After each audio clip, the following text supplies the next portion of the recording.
Avant de commencer, installez-vous confortablement. Laissez derrière vous le bruit du monde et prenez un instant pour respirer calmement. Ce que vous allez entendre est un voyage à travers les peurs, les légendes et les créatures nées sur la terre de France, façonnées par les forêts, les rivières et la mémoire humaine. Ouvrez votre esprit et laissez ces récits anciens vous envelopper lentement. Si cette immersion vous plaît, je vous invite à aimer cette vidéo et à vous abonner à la chaîne pour ne pas manquer les prochaines histoires. Maintenant, laissez-vous guider. Aux origines des peurs françaises. La mythologie française ne commence pas avec des dieux clairement nommés ou des panthéons ordonnés. Elle naît bien plus tôt, dans une relation intime et souvent douloureuse entre l'être humain et le territoire qu'il habite. Avant les royaumes, avant les cathédrales, avant même que les frontières portent des noms, la peur était déjà là. Elle s'inscrivait dans la roche, dans la brume, dans le silence des forêts profondes et le grondement imprévisible des eaux. Les premières légendes françaises ne cherchent pas à expliquer le monde de manière abstraite. Elles tentent avant tout de survivre à ce monde. Les paysages de ces territoires ont façonné l'imaginaire collectif. La France est une terre de contrastes. Forêts denses, montagnes abruptes, marécages traîtres, fleuves puissants, littoraux battus par les tempêtes. Chaque espace portait une menace spécifique, et chaque menace a fini par prendre une forme, un visage, une histoire. Là où la vue se perdait, là où le sol se dérobait, là où l'homme n'avait aucun contrôle, la peur prenait racine. Et très vite, cette peur devenait récit. Dans les sociétés anciennes, la nature n'était pas neutre. Elle observait, jugeait, punissait parfois. Une forêt n'était pas seulement un ensemble d'arbres, mais un lieu de disparition. Un fleuve n'était pas seulement une voie d'eau, mais une bouche capable d'engloutir. La nuit n'était pas une absence de lumière, mais un moment où d'autres forces pouvaient agir. Les mythes français sont profondément liés à cette vision animée du monde, dans laquelle chaque élément pouvait être habité par une volonté étrangère à l'humain. C'est ainsi que les peurs les plus fondamentales ont commencé à se structurer. La peur de se perdre d'abord. Les chemins étaient rares, mal définis, changeant selon les saisons. Quitter le village signifiait entrer dans l'inconnu. De nombreuses légendes françaises prennent naissance précisément à ces endroits intermédiaires, carrefours, ponts, lisières, gués. Ces lieux n'étaient ni totalement sûrs, ni totalement hostiles. Ils étaient des seuils. Et le seuil, dans l'imaginaire, est toujours dangereux. Ensuite venait la peur de la transgression. Les règles n'étaient pas seulement sociales, elles étaient cosmiques. Certaines heures, certains jours, certains gestes étaient interdits, non par loi écrite, mais parce qu'ils risquaient d'attirer l'attention de forces invisibles. Travailler quand il ne fallait pas, regarder là où il ne fallait pas, aider quand il ne fallait pas aider, tout cela pouvait rompre un équilibre fragile. Les légendes françaises regorgent de récits où la faute n'est pas toujours morale, mais contextuelle. Ce n'est pas le mal qui est puni, c'est le décalage. La peur de l'eau occupe une place centrale dès les origines. Les fleuves français ont toujours été à la fois des axes de vie et des frontières mortelles. Ils nourrissaient, transportaient, reliaient, mais ils tuaient aussi. Les cruées soudaines, les noyadées inexpliquées, les enfants disparus ont nourri l'idée que l'eau choisissait ses victimes. Elle n'était pas aveugle, elle avait une intention. Cette croyance a préparé le terrain à l'émergence d'entités liées aux rivières, aux lacs et aux marais, qui apparaîtront plus tard dans le récit mythologique. À côté de cela, la peur de la forêt est peut-être la plus ancienne et la plus persistante.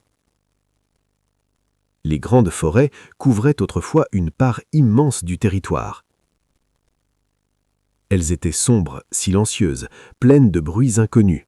On s'y perdait facilement, on y rencontrait des animaux dangereux, on s'y disparaissait sans laisser de traces.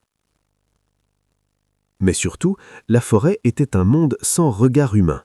Ce qui s'y passait échappait à la communauté. et ce qui échappe au regard devient vite suspect. Les légendes ont transformé cette peur diffuse en figures précises, souvent liées à la chasse, à la nuit ou à des apparitions soudaines. La peur de l'isolement est également fondamentale. Les hameaux étaient séparés par de longues distances.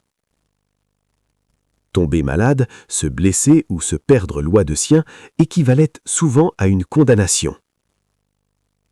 Dans ce contexte, l'idée de créatures attirant les voyageurs, les égarant volontairement ou les trompant par de fausses promesses est apparue naturellement. Ces figures incarnent une angoisse très concrète, celle de faire confiance au mauvais moment.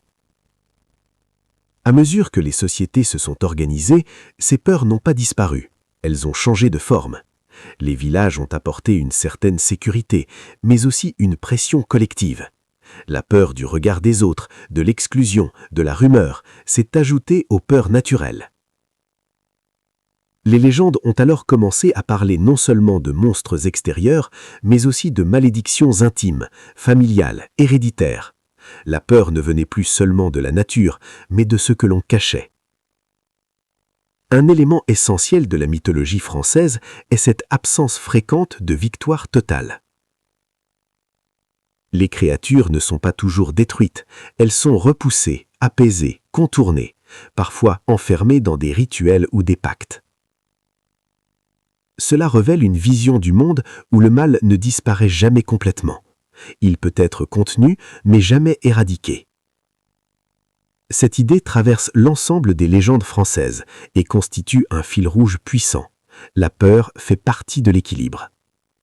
Contrairement à d'autres mythologies plus héroïques, les récits français sont souvent marqués par une forme de résignation lucide. Les personnages savent qu'ils ne peuvent pas tout contrôler. Ils apprennent à reconnaître les signes, à respecter certaines limites, à vivre avec l'invisible plutôt qu'à le combattre frontalement. Cette posture est le reflet d'une longue histoire de coexistence avec un environnement parfois hostile, parfois généreux, mais toujours imprévisible. Il est également important de comprendre que ces légendes n'étaient pas seulement des histoires, elles avaient une fonction. Elles expliquaient pourquoi certains lieux étaient évités, pourquoi certaines heures étaient dangereuses, pourquoi certaines pratiques étaient encouragées ou interdites. Elles structuraient le quotidien, elles enseignaient sans discours théorique. La peur devenait un outil de transmission. Avec le temps, le christianisme puis l'État ont tenté de rationaliser ces croyances, de les transformer ou de les effacer. Pourtant, elles ont résisté, elles se sont adaptées. Certaines figures ont changé de nom, d'apparence ou de sens, mais leur noyau émotionnel est resté intact. La peur originelle, celle qui naît face à l'inconnu, n'a jamais disparu. Ce premier bloc pose ainsi tout ce qui va suivre. Les créatures, les apparitions, les monstres et les esprits que nous allons rencontrer ne sont pas des inventions isolées. Ils sont les héritiers directs de ces peurs anciennes. Chaque légende que vous entendrez par la suite est une réponse spécifique à un danger précis, à une angoisse partagée, à une question sans réponse claire. En avançant dans ce voyage, vous découvrirez comment ces peurs ont pris forme, comment elles ont été racontées, transformées et transmises. Vous verrez que derrière chaque créature se cache un paysage, une époque, une communauté et une émotion profondément humaine. Et surtout, vous comprendrez que ces mythes ne parlent pas seulement du passé, ils parlent encore de nous. La vouivre, gardienne des trésors et du désir interdit. La vouivre apparaît toujours là où l'eau rencontre la pierre, dans ces lieux où la nature semble retenir son souffle. On la situe dans l'est de la France, notamment dans les régions de montagnes, de rivières rapides et de grottes profondes. Elle n'est pas une créature errante, elle est liée à un territoire précis, comme si elle en était l'émanation vivante. Là où la vouivre existe, le paysage devient un personnage à part entière, chargé de silence, de promesses et de danger. Contrairement aux dragons flamboyants des récits héroïques, la vouivre ne cherche pas la destruction. Elle n'attaque pas par plaisir et ne ravage pas les villages. Sa puissance réside ailleurs. Elle garde, elle veille, elle protège un trésor, souvent enfoui dans la roche ou dissimulé sous les eaux. Ce trésor n'est pas seulement matériel, il représente la richesse absolue, celle qui peut changer une vie, mais aussi la condamner. L'or, les pierres précieuses ou les couronnes qu'elle protège sont toujours associées à une épreuve morale.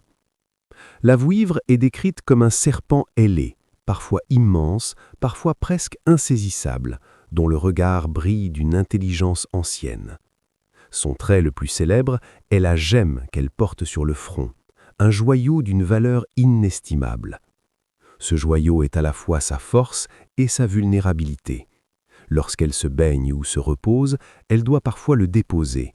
C'est à ce moment précis que les humains peuvent tenter de s'en emparer. Mais ce moment est rare, dangereux et lourd de conséquences. Ce détail est essentiel, car il révèle le cœur de la légende. La vouivre n'est pas seulement une gardienne de trésors, elle est une épreuve du désir humain.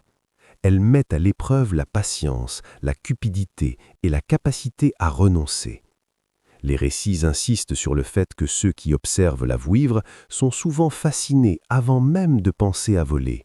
Sa beauté est hypnotique, presque irréelle.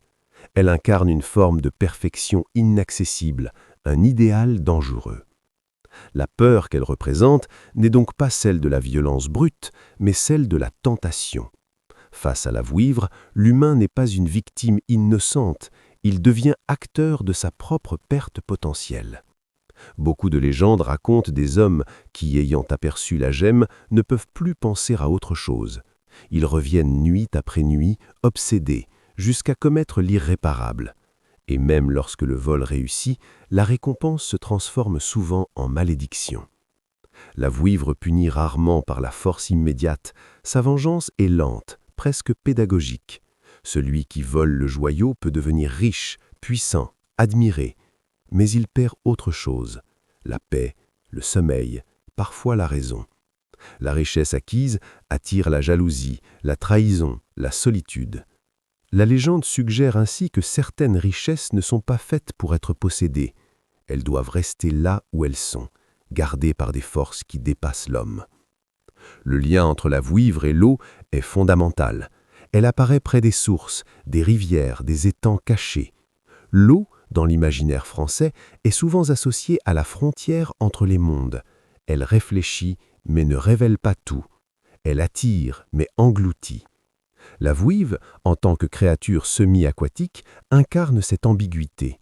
Elle est visible sans être accessible, proche sans être atteignable. Dans certaines variantes, la vouivre est également liée à la fertilité du sol. Là où elle réside, la terre est riche, les récoltes abondantes, les mines généreuses. Mais cette prospérité a un prix. Tant que la vouivre est respectée, l'équilibre demeure. Dès que l'homme tente de s'approprier ce qui ne lui appartient pas, la terre se ferme, les eaux se troublent, la chance disparaît. La légende agit ainsi comme un avertissement contre l'exploitation excessive et l'avidité sans limite. Il est intéressant de noter que la vouivre n'est presque jamais décrite comme malveillante de nature. Elle ne chasse pas l'humain, elle ne le traque pas. Elle se contente d'exister, fidèle à sa fonction. Le danger naît uniquement lorsque l'homme franchit une limite. Cette structure narrative renforce l'idée que la peur n'est pas toujours externe. Elle peut naître d'un choix, d'une intention, d'un regard posé trop longtemps sur ce qui brille. La solitude de la vouivre est également un élément récurrent. Elle n'a pas de semblable visible, pas de descendance, pas de communauté. Elle est unique, isolée, éternelle. Cette solitude renforce son caractère tragique. Elle protège un trésor qu'elle ne peut pas partager et inspire un désir qu'elle ne peut pas satisfaire. Elle est à la fois toute puissante et prisonnière de son rôle. Cette dimension la rend presque mélancolique, malgré sa dangerosité. Dans certaines traditions locales, la vouivre est perçue comme une ancienne divinité déchue, un esprit de la nature, relégué à un rôle de gardienne après l'arrivée de nouvelles croyances. Cette interprétation explique son attachement viscéral à un lieu précis et son hostilité passive envers l'humain moderne. Elle ne combat pas le monde nouveau, mais elle refuse d'offrir ses richesses sans contrepartie. La légende de la Vouivre a traversé les siècles parce qu'elle parle d'un conflit toujours actuel. Le désir de posséder, de s'enrichir rapidement, de s'approprier ce qui semble abandonné mais ne l'est pas vraiment, est universel. La Vouivre rappelle que certaines forces anciennes observent encore, même lorsque l'on croit être seul. Elle incarne une mémoire du territoire qui ne pardonne pas l'oubli. Dans le fil rouge de notre voyage, la Vouivre représente une étape essentielle. Après les peurs diffuses des origines, elle introduit une peur plus intime, plus psychologique. Elle montre que le danger ne vient pas seulement des ténèbres extérieures, mais aussi de ce qui s'éveille à l'intérieur, lorsque l'on croit avoir trouvé un raccourci vers le bonheur.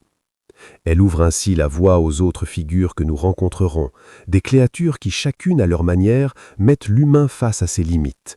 La Vouivre ne hurle pas, ne surgit pas brusquement, elle attend. Et c'est précisément cette attente silencieuse qui la rend si profondément inquiétante. La Tarasque, le monstre apprivoisé de Provence. La Tarasque surgit dans un paysage radicalement différent de celui de la Vouivre.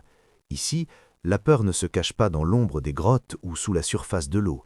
Elle s'impose au grand jour, sur les rives du Rhône, dans une région ouverte traversée par les échanges, les routes et les villages. La Tarasque est une peur collective, visible, bruyante, impossible à ignorer.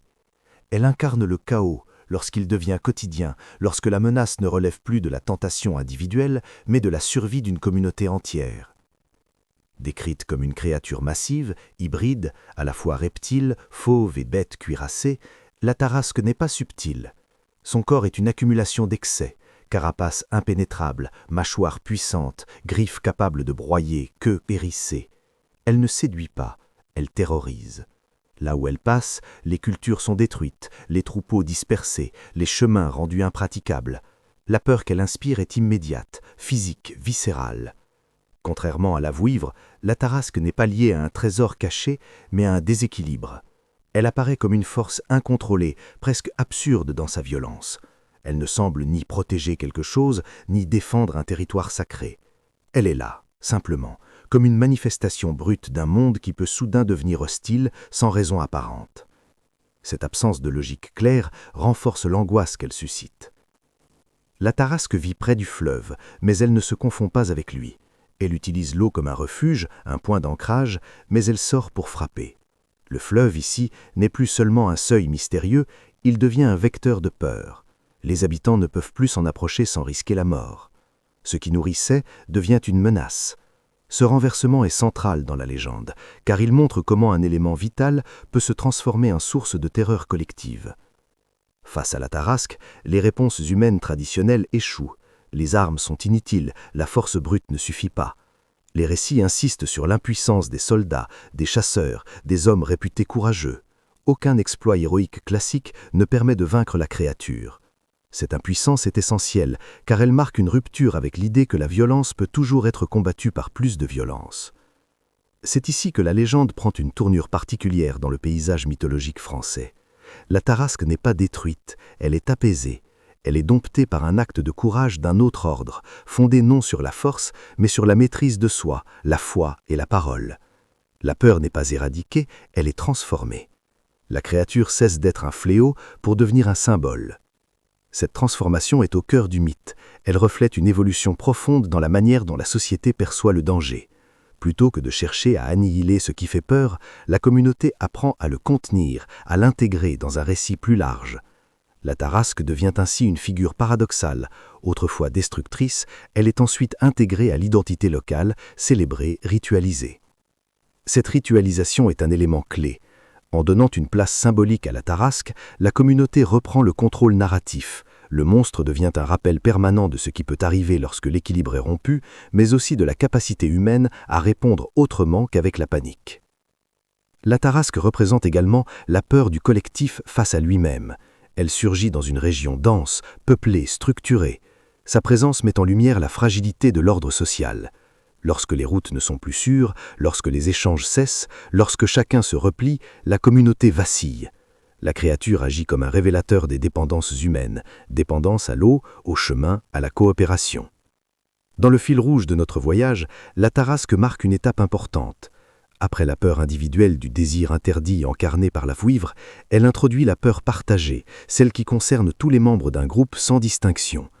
Elle montre que certaines menaces ne peuvent être affrontées seules. Elles exigent une réponse collective, une réorganisation des valeurs, parfois même une transformation culturelle.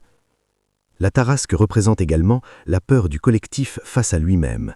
Elle surgit dans une région dense, peuplée, structurée. Sa présence met en lumière la fragilité de l'ordre social. Lorsque les routes ne sont plus sûres, lorsque les échanges cessent, lorsque chacun se replie, la communauté vacille. La créature agit comme un révélateur des dépendances humaines, dépendance à l'eau, au chemin, à la coopération. Il est important de souligner que la tarasque ne perd jamais complètement son aspect inquiétant. Même apprivoisée, elle conserve sa forme monstrueuse. Elle n'est pas embellie ni rendue inoffensive dans l'imaginaire. Cette persistance rappelle que la peur ne disparaît jamais totalement. Elle reste tapie, prête à ressurgir si l'équilibre se rompt à nouveau. À travers la tarasque, la mythologie française affirme une idée essentielle. Certaines peurs sont inévitables, mais elles peuvent être transformées. Elles peuvent devenir des repères, des avertissements, des récits fondateurs. Le monstre n'est plus seulement un ennemi, il devient un miroir de la société qui l'a engendré.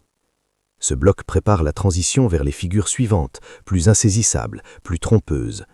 Après la violence visible de la tarasque, nous entrerons dans des légendes où la peur agit de manière plus sournoise, plus discrète, souvent liée à l'illusion, au piège et à la disparition silencieuse. La tarasque nous apprend que le danger peut être affronté ensemble, mais elle nous rappelle aussi que toutes les menaces ne se présentent pas avec un rougissement. Le drac, l'esprit trompeur des fleuves. Après la peur frontale incarnée par la tarasque, le voyage nous conduit vers une menace bien plus insidieuse. Le drac n'écrase pas, ne rugit pas, ne détruit pas les villages. Il trompe, il attire, il disparaît. Sa puissance ne réside pas dans la force, mais dans la ruse.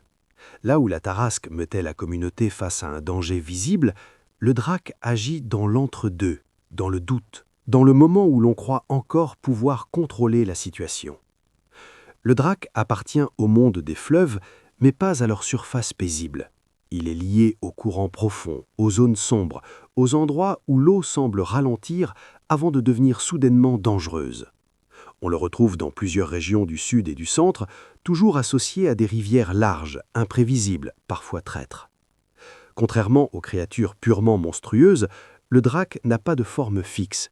Il change, s'adapte, se glisse dans l'apparence qui rassure. C'est là que réside sa véritable terreur. Le drac peut prendre l'apparence d'un animal familier, d'un bel enfant perdu, d'un homme poli demandant de l'aide, parfois même d'un simple objet flottant. Il connaît les failles humaines. Il sait que l'on aide plus facilement qu'on ne se méfie. Il exploite la compassion, la curiosité, le désir d'intervenir. La peur qu'il incarne n'est pas celle de l'agression, mais celle de l'erreur. Dans de nombreuses légendes, le drac attire ses victimes vers l'eau sous prétexte d'un besoin urgent. Une fois assez proche, il révèle sa nature ou disparaît brusquement, provoquant la chute, la noyade, la disparition. Ce schéma se répète avec une précision inquiétante. La victime n'est jamais attaquée de front, elle est amenée à franchir elle-même la limite fatale. Le drac ne pousse pas, il suggère. Cette mécanique narrative est profondément ancrée dans l'expérience humaine des fleuves. Les rivières françaises ont longtemps été des lieux de passage essentiels, mais aussi des zones de danger constant. Les ponts étaient rares, les gués changeants, les crues imprévisibles. Le drac incarne cette incertitude. Il donne une intention au hasard, un visage au risque. Contrairement à la vouivre, le drac ne protège rien. Il ne garde pas un trésor, il ne défend pas un équilibre sacré. Il semble agir par jeu, par habitude ou par nécessité obscure. Cette absence de motivation claire le rend encore plus inquiétant. On ne peut pas négocier avec lui, ni le comprendre pleinement. Il n'obéit pas à une morale humaine. Il suit ses propres règles, souvent incompréhensibles. Le drac est aussi une figure profondément liée à l'enfance dans les récits. De nombreuses histoires mettent en scène des enfants attirés par lui, séduits par son apparence rassurante. Cette dimension renforce la peur collective, car elle touche à ce que la communauté a de plus vulnérable. Elle sert aussi d'avertissement. Les récits du drac enseignaient très tôt aux plus jeunes la méfiance envers les eaux et les inconnus, sans passer par un discours rationnel. Il est important de noter que le drac n'est pas toujours malveillant au sens strict. Certaines variantes suggèrent qu'il respecte des règles précises. Il ne peut agir que dans certaines conditions, à certaines heures, dans certains lieux. Il peut être tenu à distance par des paroles justes, des gestes précis, parfois par la simple connaissance de son eau. Cela montre que la peur qu'il incarne peut être partiellement maîtrisée par la transmission du savoir. Dans le fil rouge de notre récit, le drac marque une évolution supplémentaire. Après la tentation intérieure de la vouivre et la terreur collective de la tarasque, il introduit la peur de la tromperie. Il rappelle que le danger ne se présente pas toujours sous une forme effrayante. Parfois, il porte un visage familier, parfois il parle doucement. Le drac représente également la peur du mauvais choix. Face à lui, il n'y a pas de combat possible. Tout se joue dans un instant, dans une décision apparemment anodine. Faut-il s'approcher ou rester à distance? Faut-il aider ou refuser? Faut-il croire ce que l'on voit? Cette peur est profondément humaine, car elle reflète l'angoisse de se tromper irréversiblement. La rivière, avec le drac, devient un espace moral autant que physique. Traverser, aider, s'approcher, tout acte est potentiellement chargé de conséquences. Le mythe enseigne la prudence sans condamner la compassion. Il ne dit pas que l'aide est mauvaise, mais qu'elle doit être accompagnée de discernement. Cette nuance est essentielle et explique la longévité de la légende. Le drac n'est jamais définitivement vaincu dans les récits. Il disparaît, il se retire, il attend. Comme l'eau elle-même, il est patient. Cette patience renforce son caractère inquiétant. Il ne se presse pas. Il sait que l'humain finira toujours par s'approcher à nouveau du fleuve par nécessité ou par oubli. En quittant le drac, nous laissons derrière nous une peur fluide, mouvante, difficile à saisir. Nous avançons vers des figures encore plus proches du quotidien, qui apparaissent non plus dans les paysages sauvages, mais sur les routes, aux abords des villages, là où l'on pense être en sécurité. Le fleuve nous a appris à douter de ce qui semble calme. La suite nous apprendra à douter de ce qui semble familier. La Dame Blanche, apparition des routes et des seuils. Avec la Dame Blanche, la peur quitte définitivement les espaces sauvages pour s'installer au cœur même du quotidien. Elle n'habite pas les profondeurs des fleuves ni les replis secrets de la terre. Elle apparaît sur les routes, près des ponts, au carrefour, à l'entrée des villages, là où l'on passe sans réfléchir, là où l'on croit connaître le chemin. Elle surgit. La Dame Blanche incarne une angoisse profondément humaine, celle de se tromper au dernier moment, quand on pense être arrivé. Contrairement aux créatures précédentes, la Dame Blanche n'a pas besoin de territoire naturel précis. Son domaine est le seuil. Elle appartient à l'instant fragile entre deux états, partir et arriver, vivre et mourir, agir et hésiter. Elle n'est jamais complètement ancrée dans un lieu. Elle apparaît, disparaît, se déplace. Cette instabilité renforce son caractère inquiétant, car elle peut surgir n'importe où, à tout moment. La Dame Blanche est presque toujours décrite comme une femme vêtue de clair, parfois lumineuse, parfois pâle, parfois à peine visible. Son visage est souvent flou, indistinct, comme si la mémoire refusait de le fixer. Cette absence de détails n'est pas un hasard. Elle permet à chacun de projeter ses propres peurs, ses propres regrets, ses propres souvenirs. La Dame Blanche n'impose pas une image précise, elle s'adapte à celui qui la voit. Dans de nombreux récits, elle demande de l'aide, elle sollicite un geste simple, être raccompagnée, traverser un pont, monter dans une voiture, indiquer un chemin. Comme le drac, elle exploite un réflexe humain fondamental, l'assistance à autrui. Mais là où le drac trompe par ruse, la Dame Blanche agit par émotion. Elle inspire la pitié, parfois la culpabilité, parfois une fascination silencieuse. La peur qu'elle incarne n'est pas immédiate, elle s'installe lentement, souvent après la rencontre. Celui qui l'a vue continue sa route, mais quelque chose a changé. Le silence semble plus lourd, le temps paraît suspendu.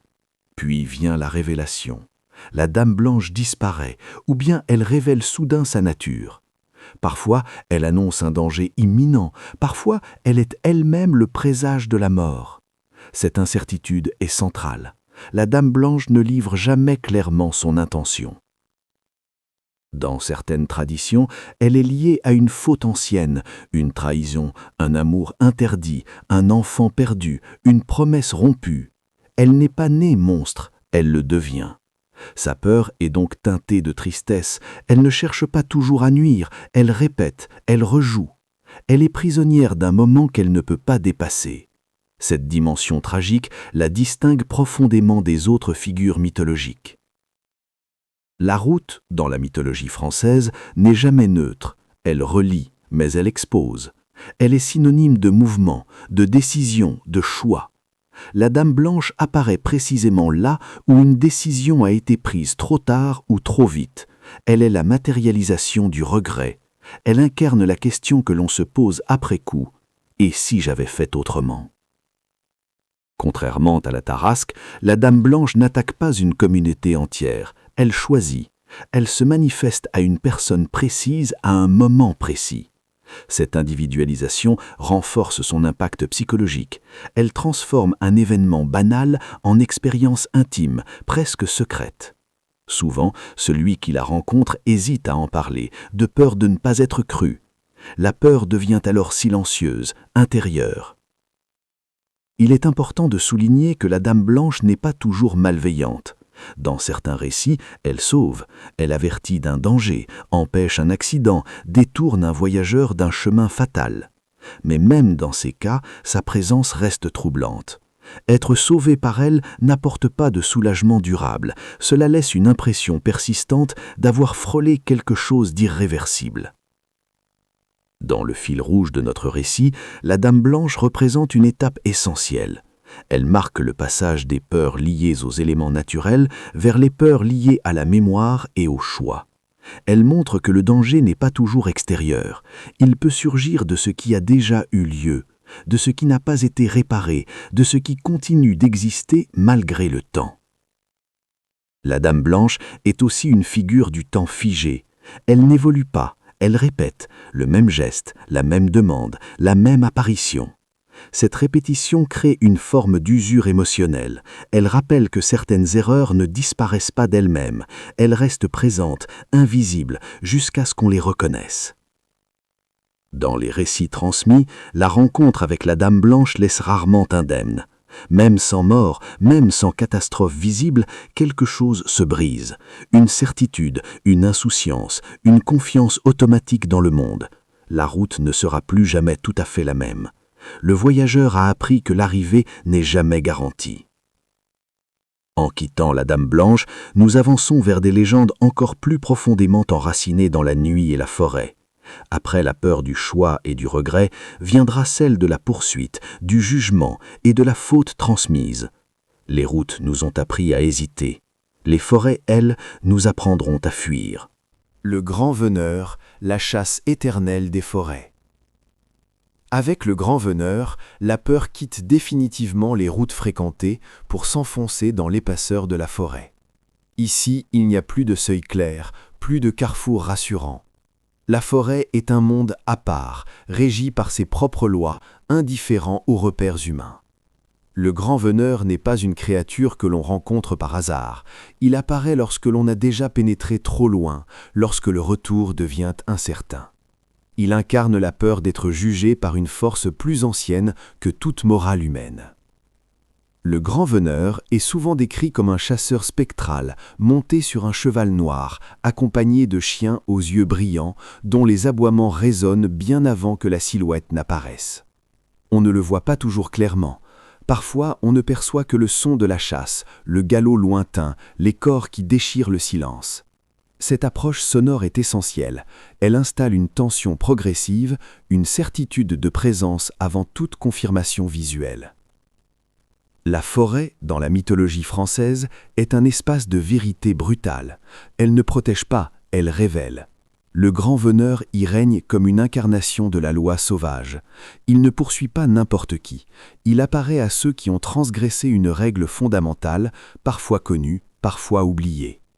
Il peut s'agir d'un crime, d'un parjure, d'un abus de pouvoir ou simplement d'une faute ancienne jamais reconnue. La chasse n'est pas arbitraire, elle est punitive. Contrairement aux créatures précédentes, le grand veneur ne trompe pas et ne séduit pas. Il ne propose aucun choix. Lorsqu'il apparaît, la fuite est la seule réaction possible, mais cette fuite est illusoire. Les récits insistent sur l'inutilité de la course. La forêt se referme, les chemins se brouillent, les arbres semblent se ressembler. Le chasseur n'a pas besoin d'aller vite, il sait que la forêt travaille pour lui. La peur incarnée par le grand veneur est celle de la poursuite inexorable. Elle touche à une angoisse profonde, celle de ne pas pouvoir échapper aux conséquences de ses actes. Là où la Dame Blanche confrontait au regret, le grand veneur confronte à la responsabilité. Il ne demande pas d'aide, il ne prévient pas, il agit. Sa simple présence signifie que le temps de l'évitement est terminé. Il est frappant de constater que le grand veneur est souvent lié à une figure humaine maudite, parfois un ancien seigneur, parfois un chasseur cruel, parfois un homme ayant pactisé avec des forces interdites. Il n'est pas né monstre, il le devient, par excès, par orgueil, par mépris des limites. Cette origine humaine renforce la dimension morale du mythe. Le grand veneur est à la fois juge et preuve vivante de la faute. Ces chiens occupent une place centrale dans la légende. Ils ne sont pas de simples animaux, ils représentent l'implacabilité du souvenir. Ils flairent la trace non pas du corps, mais de la culpabilité. Leur hurlement traverse les nuits, rappelant que rien n'est jamais vraiment effacé. Dans certains récits, entendre la chasse sans la voir est déjà un mauvais présage. Cela signifie que l'on est observé, même si l'on est encore poursuivi. La forêt elle-même devient complice, les branches accrochent, les racines font trébucher, les sentiers se déforment. Ce n'est pas une illusion, mais une logique mythologique cohérente. La nature reconnaît celui qui a rompu l'équilibre. Le grand veneur n'est pas un intrus, il est une fonction. Il rétablit, par la terreur, un ordre que l'homme a violé. Dans le fil rouge de notre récit, le grand veneur marque une étape décisive. Après les peurs liées au désir, au chaos, à la tromperie et au regret, il introduit la peur du jugement. Non pas un jugement humain discutable, faillible, mais un jugement implacable, ancien, sans appel. Il rappelle que certaines fautes ne peuvent être ni négociées, ni réparées par de simples excuses. Il est également important de noter que le grand veneur n'apparaît presque jamais en plein jour. Il appartient au crépuscule, à la nuit, à ces heures où les repères visuels disparaissent. La peur qu'il suscite est liée à la perte de contrôle sensoriel. On entend sans voir, on fuit sans savoir où, on agit sans comprendre. Cette confusion est centrale dans l'expérience du mythe. Dans certaines traditions, il est possible d'échapper temporairement au grand veneur en respectant des règles précises, se coucher face contre terre, ne pas regarder, ne pas répondre aux appels. Ces gestes ne sont pas des victoires, mais des sursis. Ils montrent que la peur peut parfois être suspendue, jamais annulée. Le chasseur reviendra. Le grand veneur ne tue pas toujours, parfois il marque. Celui qui lui a échappé reste changé à jamais. La forêt ne sera plus un refuge, mais un rappel. Le silence deviendra suspect. Chaque bruit évoquera la chasse. Cette survivance de la peur est peut-être son pouvoir le plus durable. En quittant la forêt du grand veneur, nous laissons derrière nous une peur liée à la faute individuelle et au jugement ancestral. Nous nous approchons désormais d'un moment où la peur va franchir une frontière nouvelle, celle où le mythe cesse d'être clairement distinct de la réalité historique. La prochaine figure naîtra d'un événement réel, mais sera transformée par l'imaginaire collectif jusqu'à devenir l'un des symboles les plus troublants de la peur en France. La bête du Gévaudan, quand le mythe dévore le réel. Avec la bête du Gévaudan, le fil rouge de notre récit atteint un point de bascule essentiel. Jusqu'ici, les peurs naissaient principalement de paysages, de transgressions symboliques ou de figures héritées d'un passé lointain. Ici, la peur surgit d'un fait historique réel, documenté, vécu collectivement. Et pourtant, malgré cette réalité, elle échappe très vite à toute explication rationnelle pour basculer dans le mythe. La bête du Gévaudan incarne le moment où la réalité devient insuffisante pour contenir la terreur. La région du Gévaudan est alors un territoire rural, isolé, marqué par des forêts épaisses, des plateaux balayés par le vent et des chemins peu fréquentés. La vie y est rude, structurée par les saisons, la survie quotidienne et une relation directe avec la nature. C'est précisément dans ce contexte que la peur prend une ampleur inédite. Les attaques commencent sans logique apparente, visant souvent les plus vulnérables. Très vite, la communauté comprend que quelque chose sort de l'ordinaire. Ce qui distingue la bête du Gévaudan des créatures précédentes, c'est son ambiguïté radicale. Elle est décrite comme un animal, mais aucun animal connu ne correspond parfaitement au témoignage. Trop grande, trop résistante, trop intelligente, trop audacieuse. Elle attaque en plein jour, s'approche des habitations, semble défier les armes. Cette impossibilité de la nommer précisément alimente la peur. Ce que l'on ne peut pas nommer, on ne peut pas le maîtriser. La bête ne se contente pas de tuer, elle choisit. Les récits insistent sur des comportements déroutants. Elle ignore parfois des proies faciles pour en attaquer d'autres. Elle contourne certains groupes. Elle revient dans des zones déjà frappées. Ce schéma crée l'impression d'une volonté, presque d'une stratégie. La peur change alors de nature. Elle ne vient plus seulement du danger, mais de l'idée que ce danger observe, décide, apprend. Contrairement à la tarasque, la bête du Gévaudan ne peut pas être ritualisée immédiatement. Elle est trop proche, trop réelle, trop contemporaine.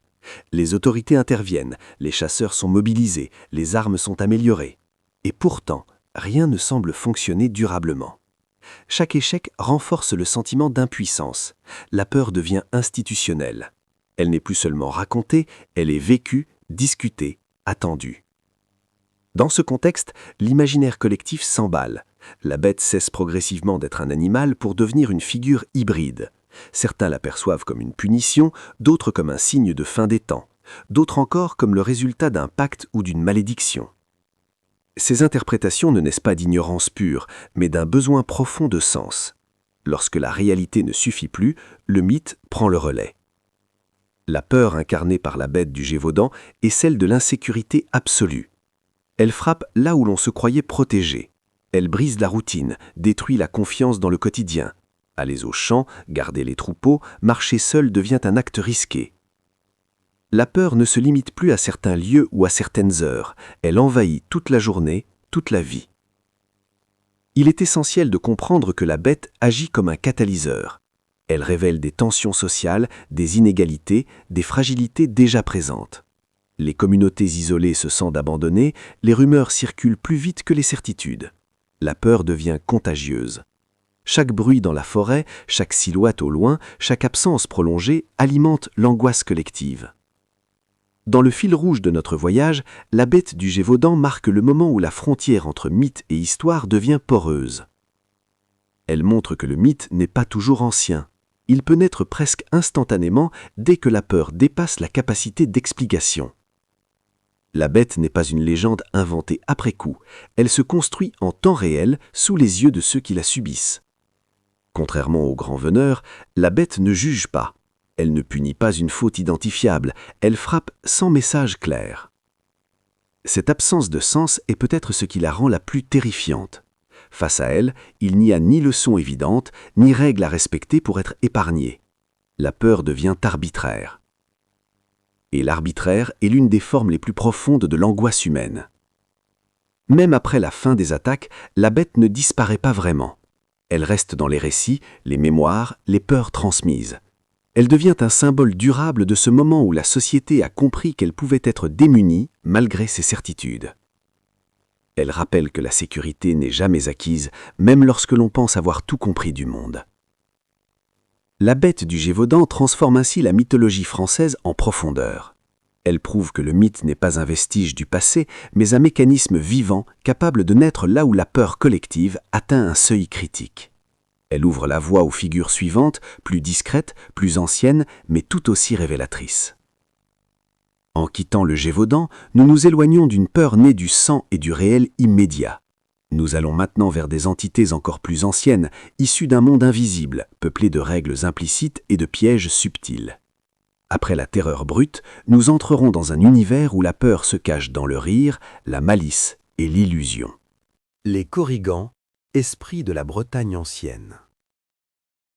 Avec les Korrigans, la peur change à nouveau de visage. Après la violence tangible de la bête du Gévaudan, nous entrons dans un univers où le danger n'est ni brutal ni spectaculaire.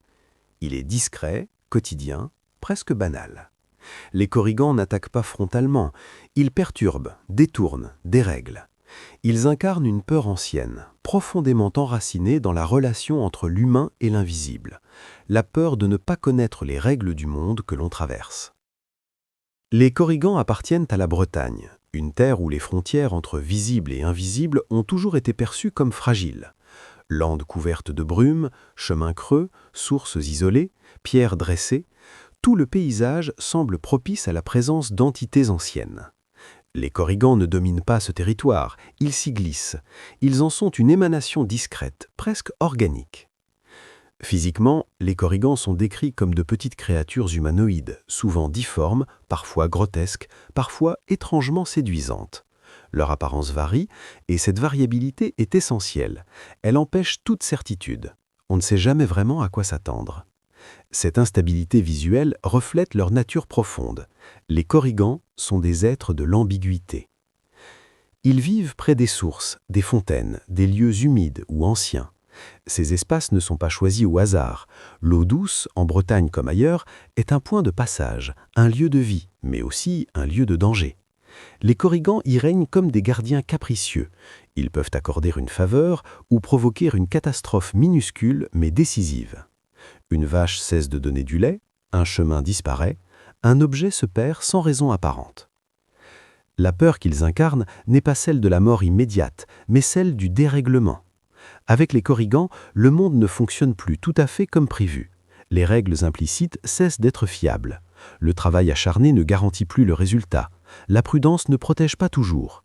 Cette incertitude permanente érode la confiance dans le quotidien. Les Korrigans aiment jouer des tours, mais leurs jeux ne sont jamais innocents. Ils testent les humains. Ils observent les réactions face à l'injustice, à l'absurde, à la frustration. Celui qui se met en colère, qui insulte, qui refuse les règles invisibles, devient une cible privilégiée. À l'inverse, celui qui accepte, qui respecte sans comprendre, peut parfois être épargné, voire aidé. Cette logique est déroutante, car elle ne repose pas sur une morale claire, mais sur un équilibre fragile. Contrairement à la bête du Gévaudan, les Korrigans ne provoquent pas de peur collective spectaculaire. Leur action est diffuse, elle s'infiltre dans la vie quotidienne, lentement, presque imperceptiblement. C'est une peur qui use, qui fatigue, qui pousse à la méfiance permanente. Elle apprend à regarder derrière soi, à se méfier des évidences, à respecter ce que l'on ne voit pas. Les récits insistent souvent sur leur rire, un rire aigu, moqueur, entendu au loin, parfois sans que l'on distingue la source. Ce rire est profondément déstabilisant, car il suggère une conscience extérieure qui observe l'humain comme un acteur maladroit. La peur naît alors du sentiment d'être vu sans pouvoir voir en retour. Les Korrigans regardent, évaluent, jugent selon des critères qui nous échappent. Dans le fil rouge de notre récit, les Korrigans représentent une peur essentielle, celle de l'erreur involontaire. Contrairement aux grands veneurs, ils ne poursuivent pas une faute morale grave. Contrairement à la Dame Blanche, ils ne rejouent pas un drame personnel. Ils punissent parfois sans explication claire. Leur univers est régi par des lois anciennes, antérieures à l'humain, que l'on peut enfreindre sans le savoir. Cette peur est particulièrement puissante dans des sociétés rurales où la survie dépend de gestes répétés, précis, transmis de génération en génération. Une erreur minime peut avoir des conséquences disproportionnées. Les Korrigans incarnent cette fragilité. Ils rappellent que l'ordre du monde est précaire et que l'homme n'en est pas le maître. Il est également important de souligner que les Korrigans ne sont pas purement malveillants. Ils peuvent se montrer généreux, offrir de l'or, révéler un secret, protéger un lieu. Mais ces dons sont toujours conditionnels. Ils exigent le respect absolu de règles souvent non dites. Celui qui profite sans comprendre finit presque toujours par perdre ce qu'il a gagné. Les légendes bretonnes montrent ainsi une relation complexe avec l'invisible.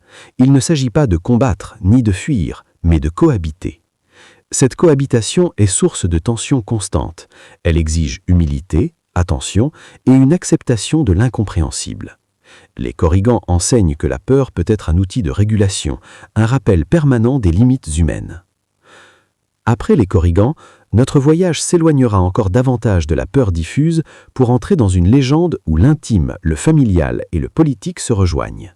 Nous quitterons les rires moqueurs de l'invisible pour une figure marquée par le secret, la transmission et la malédiction. Là où les Korrigans perturbent le quotidien, la prochaine créature le fonde. Mélusine, la fondatrice maudite. Avec Mélusine, la peur quitte définitivement le registre du surgissement et de l'accident pour s'installer dans la durée. Elle ne frappe pas soudainement, elle s'enracine. Mélusine n'est pas une apparition fugitive ni une créature errante. Elle fonde, elle bâtit, elle transmet. Et c'est précisément pour cela qu'elle est inquiétante. Elle incarne la peur du secret au cœur même de ce qui semble stable, la famille, la lignée, le pouvoir. Mélusine apparaît dans un contexte où les légendes ne servent plus seulement à expliquer les dangers du monde naturel, mais à donner sens à l'origine des structures humaines. Châteaux, dynasties, territoires trouvent en elle une figure fondatrice ambiguë. Elle est à la fois bienfaitrice et menace, source de prospérité et de malédiction. Contrairement aux figures précédentes, elle n'est pas extérieure à la société. Elle en est l'un des piliers cachés. La particularité de Mélusine réside dans sa double nature. Elle est décrite comme une femme d'une beauté remarquable, intelligente, déterminée, capable d'organiser, de construire, de faire prospérer. Mais cette apparence cache une transformation régulière, liée à un interdit précis. À certains moments, son corps révèle une part non humaine, souvent associée au serpent ou à l'eau. Ce secret n'est pas anecdotique, il est la condition même de l'équilibre. La peur incarnée par Mélusine n'est pas celle de l'agression, mais celle de la révélation. Tant que le secret est respecté, tout fonctionne. Les terres prospèrent, les enfants naissent, les murs s'élèvent. Mais la transgression de l'interdit, même motivée par l'amour, la curiosité ou le doute, provoque l'effondrement. Cette structure narrative est implacable. Elle enseigne que certaines vérités ne doivent pas être révélées, même au sein du lien le plus intime. Mélusine met en scène une peur profondément humaine, celle de ne jamais vraiment connaître l'autre. Elle est épouse, mère, fondatrice, mais elle reste irréductiblement autre. Cette altérité n'est pas agressive, elle est silencieuse, intégrée, dissimulée. Elle rappelle que toute relation repose sur des zones d'ombre et que vouloir les abolir peut être destructeur. Contrairement à la Dame Blanche, Mélusine n'est pas figée dans le regret. Elle agit, elle crée, elle choisit. Sa malédiction n'est pas une errance, mais une condition. Elle sait ce qu'elle est, elle connaît les règles, elle impose un cadre clair. La peur naît lorsque ce cadre est violé. Ce n'est pas une punition arbitraire, mais une conséquence inévitable. Dans le fil rouge de notre récit, Mélusine marque une étape cruciale. Elle introduit la peur héréditaire. Ce qui arrive ne concerne pas seulement l'individu fautif, mais toute une lignée. Les enfants portent la trace du secret révélé. Les descendants héritent d'un malaise, d'une fragilité, d'une rupture. La peur devient transmission. Mélusine incarne également la peur de la différence intégrée. Elle n'est pas rejetée par la société tant que sa différence reste invisible, elle est même célébrée. Mais dès que cette différence apparaît, elle devient insupportable. La légende interroge ainsi la capacité humaine à accepter l'altérité au-delà de l'utilité. Elle révèle une tension permanente entre admiration et rejet. Il est essentiel de noter que Mélusine ne détruit pas ce qu'elle a battu par vengeance.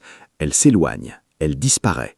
Elle laisse derrière elle des murs, des enfants, des souvenirs.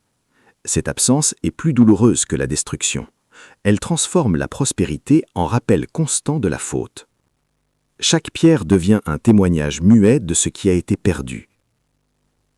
La peur liée à Mélusine est donc une peur structurante. Elle ne paralyse pas, elle organise. Elle définit des règles, des interdits, des silences. Elle enseigne que toute fondation repose sur un pacte et que rompre ce pacte, même au nom de la vérité, peut faire s'effondrer l'ensemble. Dans les récits, Mélusine continue d'apparaître après sa disparition, non pour hanter, mais pour veiller de loin. Elle observe ses descendants, pleurent parfois, annoncent parfois des malheurs. Cette persistance montre que le lien n'est jamais totalement rompu. Le passé continue d'agir sur le présent, même lorsque l'on croit l'avoir dépassé.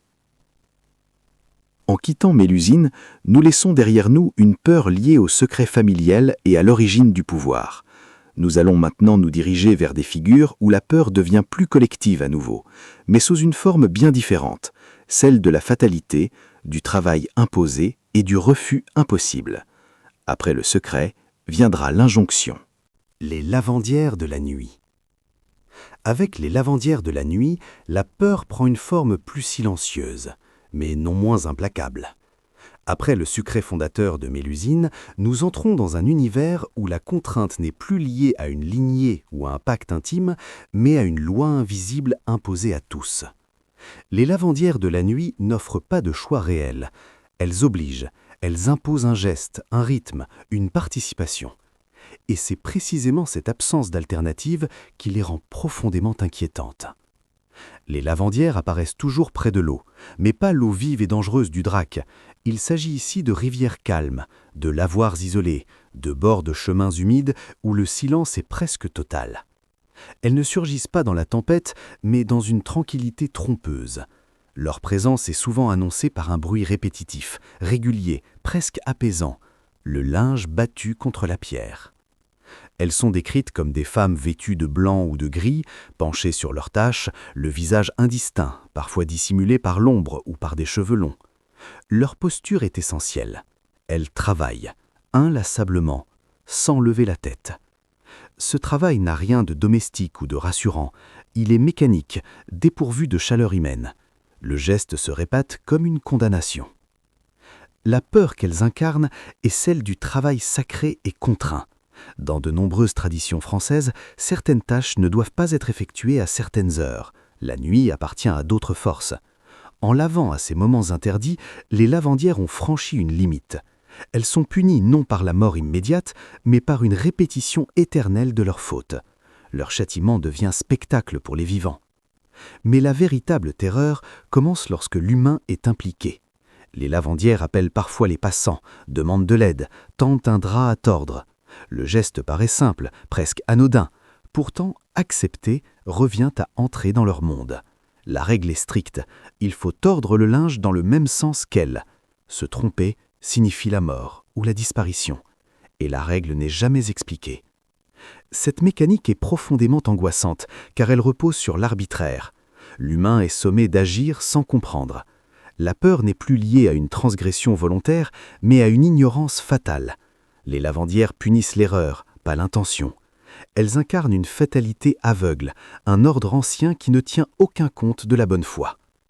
Contrairement aux corrigans qui jouent et testent, les lavandières n'ont aucune malice. Elles ne rient pas, elles ne se moquent pas. Leur indifférence est totale. Elles accomplissent leur tâche comme une fonction cosmique. Cette absence d'émotion renforce leur caractère inhumain. Elles ne sont ni cruelles ni bienveillantes. Elles sont nécessaires à un ordre que l'humain ne peut ni comprendre ni modifier. Dans le fil rouge de notre récit, les lavandières représentent la peur de l'obligation absurde. Après le secret de Mélusine qui reposait sur un pacte connu, elles introduisent une peur plus radicale, celle de devoir obéir à des règles jamais énoncées. Elles rappellent que le monde peut exiger sans expliquer, punir sans prévenir. Les récits insistent souvent sur le caractère nocturne de ces rencontres. La nuit, les repères visuels disparaissent, mais aussi les repères sociaux. On est seul, vulnérable, moins capable de réfléchir. La peur devient corporelle, les gestes priment sur les pensées. Face aux lavandières, réfléchir trop longtemps est déjà une erreur.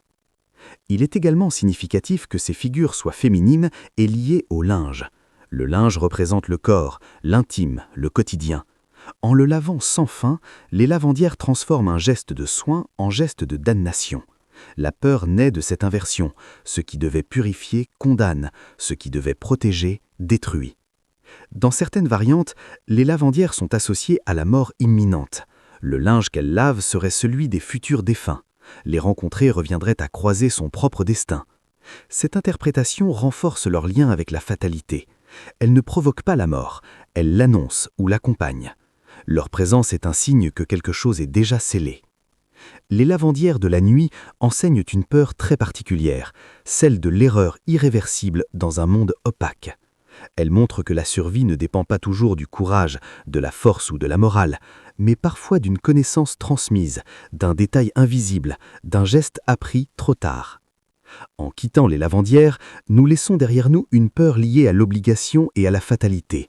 Nous allons maintenant entrer dans un espace encore plus proche, encore plus troublant, celui où l'étrange ne se cache plus dehors, mais s'installe à l'intérieur même du foyer.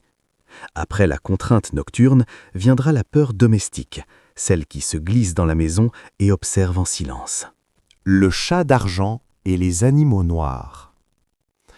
Avec le chat d'argent et plus largement les animaux noirs, la peur franchit une frontière décisive. Elle n'est plus liée à un lieu lointain, à une forêt profonde ou à une route nocturne. Elle entre dans la maison. Elle s'assoit près du feu. Elle observe en silence. Cette peur est peut-être l'une des plus dérangeantes de la mythologie française, car elle transforme le familier en suspect, l'ordinaire en menace potentielle. Les animaux ont toujours occupé une place ambiguë dans l'imaginaire collectif. Ils partagent l'espace humain, mais ne parlent pas. Ils voient, entendent et sentent des choses qui échappent à l'homme. Cette différence a nourri une méfiance ancienne, particulièrement envers les animaux à la robe sombre. Le noir absorbe la lumière, dissimule les contours, efface les intentions. Dans un monde où l'invisible inspire la crainte, l'animal noir devient naturellement un réceptacle de projection. Le chat d'argent, figure plus rare mais profondément marquante, se distingue par son comportement. Contrairement aux chats ordinaires, il ne fuit pas, il observe, il semble comprendre. Il apparaît souvent à la tombée de la nuit, franchit les seuils sans bruit, s'installe comme s'il avait toujours appartenu au lieu. Sa présence n'est jamais agressive, mais elle n'est jamais neutre. Il est là pour regarder. La peur qu'il incarne n'est pas celle de l'attaque, mais celle de la surveillance. Avec le chat d'argent, l'humain n'est plus seul, même chez lui. Quelque chose voit, écoute, mémorise. Cette peur est profondément intime, car elle touche à l'espace de sécurité par excellence, le foyer. Là où l'on se repose, où l'on baisse la garde, l'étrange s'invite sans frapper. Dans de nombreuses traditions, le chat d'argent est associé à des forces capables de se déplacer entre les mondes. Il n'est pas forcément malveillant, mais il n'est jamais entièrement du côté des humains. Il peut être messager, éclaireur, témoin. Son regard est souvent décrit comme trop intense, trop conscient. Soutenir ce regard devient inconfortable, comme si l'animal percevait ce que l'humain tente de cacher. Les animaux noirs, plus largement, sont souvent liés à la peur de l'infiltration. Ils entrent par les portes ouvertes, se glissent par les fenêtres, apparaissent dans les granges, les caves, les couloirs. Ils ne forcent rien, ils attendent. Cette attente est lourde de sens. Elle suggère que quelque chose est en cours, que le temps travaille. La peur devient diffuse, permanente. Elle ne s'achève pas par un événement précis, elle s'installe comme une tension de fond. Dans le fil rouge de notre récit, ces figures représentent la peur du regard extérieur sur l'intime.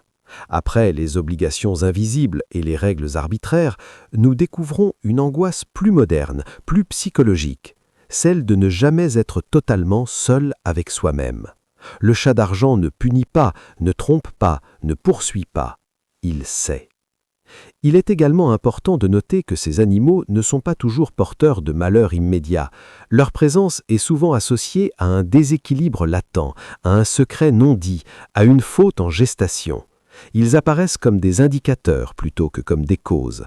Cette fonction de signal renforce leur caractère inquiétant.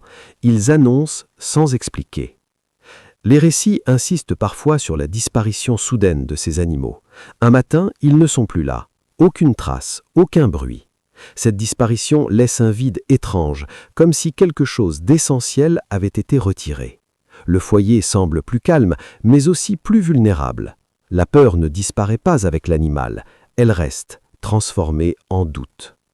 La couleur noire dans ces légendes ne symbolise pas seulement le mal, elle représente l'opacité, ce que l'on ne peut pas lire, pas anticiper, pas interpréter. Les animaux noirs rappellent que tout ce qui vit aux côtés de l'humain n'est pas forcément compréhensible. La cohabitation n'implique pas la transparence. En quittant le chat d'argent et les animaux noirs, nous laissons derrière nous une peur silencieuse, immobile, presque immatérielle. Nous nous dirigeons maintenant vers des figures où cette inquiétude latente prend une forme plus explicite, celle des morts qui ne trouvent pas de repos. Après la surveillance muette, viendra la voix de ceux qui restent entre les mondes. Les revenants et les âmes en peine. Avec les revenants et les âmes en peine, la peur quitte définitivement le monde des signes discrets pour prendre une voix. Après le regard silencieux du chat d'argent, quelque chose parle enfin. Mais cette parole ne rassure pas. Elle dérange, elle rappelle, elle accuse parfois. Les revenants incarnent une peur profondément enracinée dans la conscience humaine, celle de la mort inachevée, du passage interrompu, de ce qui aurait dû se terminer mais persiste malgré tout. Dans la mythologie française, les morts ne disparaissent pas toujours. Lorsqu'un équilibre est rompu, lorsqu'une promesse n'est pas tenue, lorsqu'un rituel manque ou qu'une injustice demeure, l'âme peut rester attachée au monde des vivants. Le revenant n'est pas un monstre au sens classique, il est une trace, une conséquence. Il existe parce que quelque chose a échoué. Les âmes en peine apparaissent souvent dans des lieux familiers, maisons abandonnées, chemins connus, églises, cimetières, ponts. Contrairement aux créatures des forêts ou des fleuves, elles ne sont pas liées à la nature sauvage, mais à la mémoire humaine. Elles surgissent là où des vies se sont déroulées, là où des gestes quotidiens ont été répétés. Cette proximité rend leur présence profondément troublante. Physiquement, les revenants sont rarement décrits avec précision. Ils sont silhouettes, ombres, voix, sensations. Le froid soudain, le silence anormal, le sentiment d'être observé. Leurs formes floues reflètent leur état instable. Ils ne sont ni pleinement morts, ni réellement vivants. Ils sont coincés entre deux mondes, et cette immobilité est au cœur de leur souffrance. La peur qu'ils incarnent n'est pas celle de la violence, mais celle de l'obligation morale. Le revenant revient rarement pour attaquer, il revient pour rappeler. Quelque chose doit être réparé, une dette doit être payée, une vérité doit être reconnue. Cette exigence silencieuse pèse lourdement sur les vivants, car elle implique une responsabilité qui traverse le temps. Contrairement aux grands veneurs, qui jugent et poursuivent, les revenants ne chassent pas, ils attendent. Leur simple présence est un rappel constant. Ils ne punissent pas directement, mais leur existence même est une condamnation de l'oubli. La peur naît de cette persistance. Même la mort ne suffit pas à effacer certaines fautes. Les légendes françaises insistent souvent sur le lien entre les revenants et les rites funéraires. Une sépulture mal faite, un corps déplacé, un enterrement bâclé peuvent suffire à empêcher le repos. Cela reflète une vision du monde où la mort est un passage qui exige précision et respect. La moindre négligence peut avoir des conséquences durables. Dans le fil rouge de notre récit, les revenants représentent une peur essentielle, celle du passé non résolu. Après les secrets familiaux de Mélusine et les signes silencieux des animaux noirs, ils donnent une forme explicite à ce qui refuse de rester enfoui. Ils montrent que l'oubli n'est pas une solution, mais un risque. Les âmes en peine apparaissent souvent à des moments de transition, à la tombée de la nuit, à l'aube, lors de changements de saison. Ces moments liminaux renforcent leur caractère intermédiaire. Elles ne supportent ni la fixité ni le mouvement, elles errent. Cette errance est contagieuse. Celui qui les rencontre commence lui aussi à douter de sa place, de son chemin, de son avenir. Il est important de souligner que les revenants ne sont pas toujours effrayants par leur apparence. Parfois, ils sont reconnaissables, presque familiers. Un visage connu, une voix aimée. Cette familiarité est précisément ce qui les rend insupportables. Elle empêche la rupture nette entre le passé et le présent. La peur devient émotionnelle, intime, douloureuse. Dans certains récits, aider un revenant est possible. Réparer l'injustice, accomplir le rituel manquant, transmettre un message. Mais cette aide a toujours un coût. Elle oblige le vivant à s'impliquer, à porter une part de la souffrance de l'autre. La peur n'est pas éliminée, elle est partagée. Les revenants rappellent que la mort n'est pas seulement une fin biologique, mais une procédure sociale et symbolique. Lorsqu'il est interrompu, tout l'ordre du monde s'en trouve affecté. Cette vision explique la persistance de ces légendes. Elle ne parle pas seulement de fantômes, mais de responsabilité, de mémoire et de transmission. En quittant les revenants et les âmes en peine, nous laissons derrière nous une peur tournée vers le passé. Nous allons maintenant nous diriger vers des lieux où la peur se projette vers le vide, l'altitude et la disparition pure. Après ceux qui restent, viendront les espaces où l'on s'efface. Les montagnes hantées et les gouffres.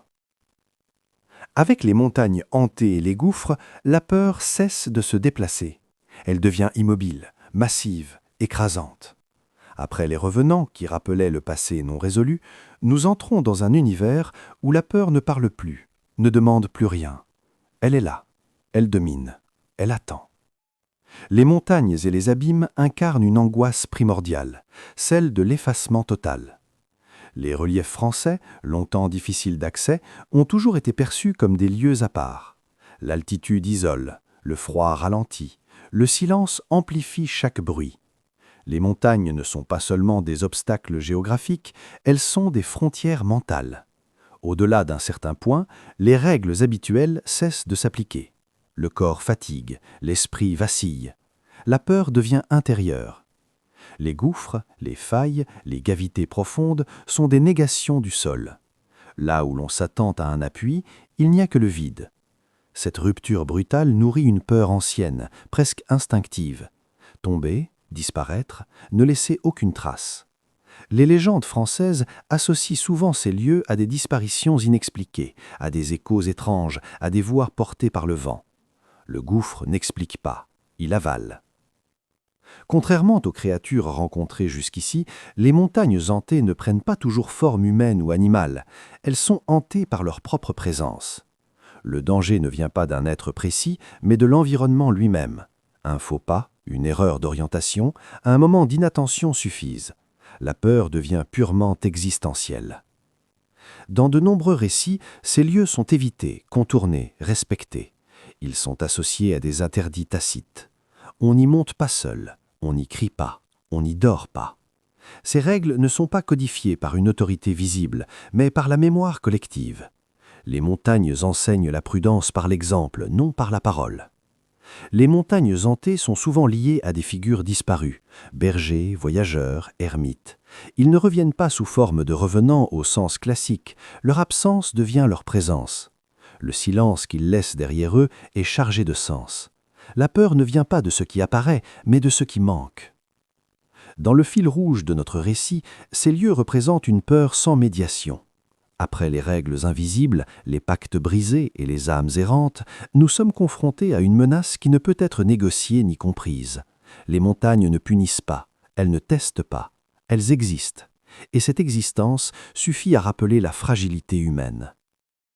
Les gouffres, en particulier, occupent une place centrale dans l'imaginaire. Ils sont souvent décrits comme des passages vers autre chose, sans que l'on sache quoi. Certains récits évoquent des mondes souterrains, d'autres un néant absolu.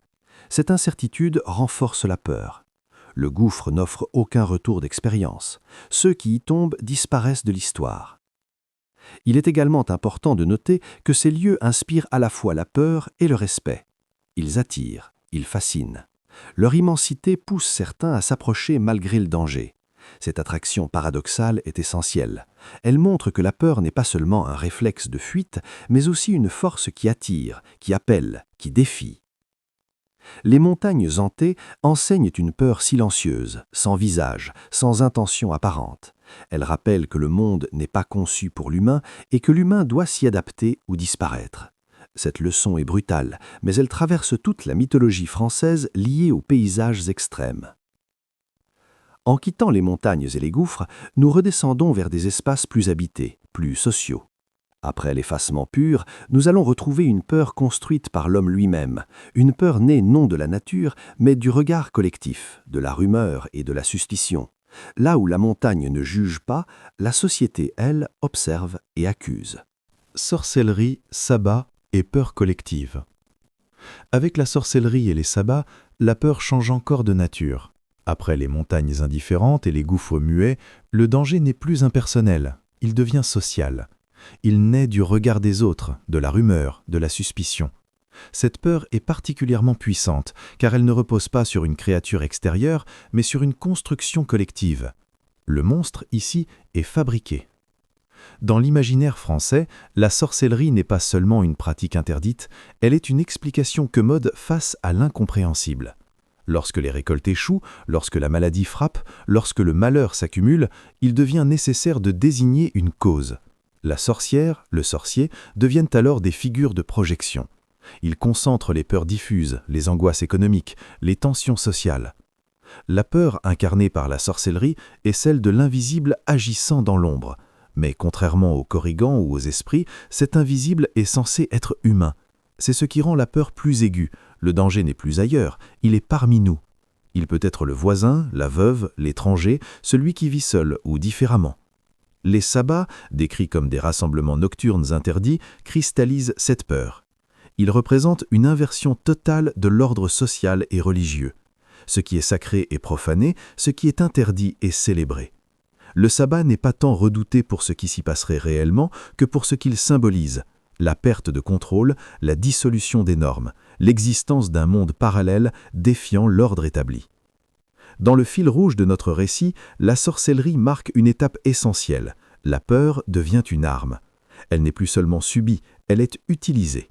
Accuser, dénoncer, exclure deviennent des moyens de se protéger symboliquement. La communauté se soude en désignant un ennemi intérieur. Cette dynamique est profondément ancrée dans les légendes et les récits transmis. La figure de la sorcière est souvent féminine, marginale, liée à des savoirs anciens ou à des pratiques incomprises. Cette caractérisation révèle une peur de l'autonomie, du savoir non contrôlé, du pouvoir hors institution. La sorcière incarne ce qui échappe à l'ordre officiel. Elle est dangereuse non parce qu'elle agit nécessairement, mais parce qu'elle pourrait agir. Il est important de comprendre que la peur de la sorcellerie n'est pas née d'une ignorance pure, elle est née de l'angoisse face à un monde instable. Lorsque les repères vacillent, la peur cherche un visage. La sorcellerie offre ce visage. Elle transforme le chaos en intention.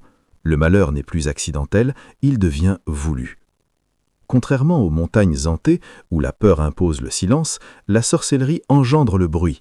Les rumeurs circulent, les accusations se multiplient, les témoignages se contredisent. La peur devient bavarde. Elle se nourrit de récits, de détails, de suspicions. Elle se renforce par la parole. Les sabbats, qu'ils aient été réellement observés ou largement imaginés, jouent un rôle central dans cette dynamique. Ils permettent de donner une structure à l'angoisse, des lieux, des horaires, des rites. Tout devient codifié. Cette codification rassure paradoxalement car elle donne l'illusion de comprendre ce qui fait peur. Dans la mythologie française, la sorcellerie n'est pas seulement une menace extérieure, elle est un miroir. Elle révèle les fractures sociales, les exclusions, les peurs du changement. Elle montre comment la communauté peut devenir elle-même source de terreur, non par malveillance individuelle, mais par mécanisme collectif. La peur de la sorcellerie est donc une peur réflexive. Elle ne parle pas de forces surnaturelles isolées, mais de la capacité humaine à créer des monstres pour se rassurer. Elle rappelle que le danger le plus durable n'est pas toujours celui qui vient de l'ombre, mais celui que l'on construit à la lumière. En quittant la sorcellerie et les sabbats, nous arrivons au terme de ce voyage. Après les peurs naturelles, intimes, sociales et existentielles, il nous reste à comprendre pourquoi ces légendes persistent encore aujourd'hui. Pourquoi, malgré le temps, la raison et les changements, elles continuent de nous parler. La dernière étape ne sera pas une créature, mais une réflexion sur l'héritage même de la peur. La peur comme héritage vivant. Arrivé au terme de ce voyage, une évidence s'impose. La mythologie française n'est pas une collection désordonnée de monstres et de récits anciens.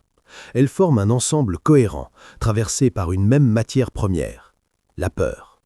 Mais pas une peur figée, archaïque ou naïve, une peur vivante, évolutive, transmise, adaptée aux paysages, aux sociétés et aux époques. Chaque figure rencontrée a incarné une facette différente de cette peur. Certaines naissent de la nature brute, d'autres du regard humain, d'autres encore de la mémoire collective ou de l'organisation sociale. Ensemble, elles dessinent une cartographie émotionnelle du territoire. La France mythologique n'est pas seulement un espace géographique, c'est un espace mental façonné par des siècles d'expériences partagées. La persistance de ces légendes ne s'explique pas uniquement par la tradition orale. Elles survivent parce qu'elles continuent de remplir une fonction. Elles donnent une forme à des angoisses qui, sans cela, resteraient diffuses. Elles permettent de parler de l'incertitude, de la perte, de l'erreur, du regard des autres, sans passer par le langage abstrait. La peur devient récit et le récit devient outil. Ce qui frappe dans la mythologie française, c'est l'absence presque totale de victoire définitive. Les créatures ne sont pas toujours détruites, les malédictions ne sont pas toujours levées, les revenants ne trouvent pas toujours le repos. Cette absence de résolution totale reflète une vision du monde lucide. Le danger n'est pas une anomalie, il fait partie de l'équilibre. La peur, dans ces récits, n'est pas seulement négative, elle protège, elle avertit, elle enseigne. Elle marque les limites à ne pas franchir, les règles à respecter, les silences à garder. Elle structure la relation entre l'humain et ce qui le dépasse. En ce sens, elle est un héritage. Elle se transmet comme un savoir implicite. Même aujourd'hui, ces figures continuent de résonner. Elles ont changé de forme, parfois de nom, mais leur noyau émotionnel demeure. La méfiance envers l'inconnu, la peur de l'erreur irréversible, l'angoisse face au jugement collectif, le doute face à ce qui semble familier, tout cela traverse encore nos vies modernes. La mythologie française nous rappelle ainsi que la peur n'est pas l'ennemi de la raison. Elle en est souvent le point de départ. Elle oblige à observer, à réfléchir, à transmettre. Elle est une mémoire émotionnelle, inscrite dans les paysages, les récits et les silences. En comprenant ces légendes, nous ne cherchons pas à y croire au sens littéral. Nous cherchons à reconnaître ce qu'elles disent de nous. Car tant que l'humain aura des peurs, il aura des mythes. Et tant que ces mythes seront racontés, la peur continuera de vivre, non comme une menace, mais comme une histoire partagée. Merci de m'avoir accompagné dans ce voyage à travers la mythologie française. Si ces récits vous ont captivé, prenez un instant pour aimer cette vidéo et vous abonner à la chaîne afin de ne pas manquer les prochaines histoires. Votre soutien permet à ces légendes de continuer à être racontées.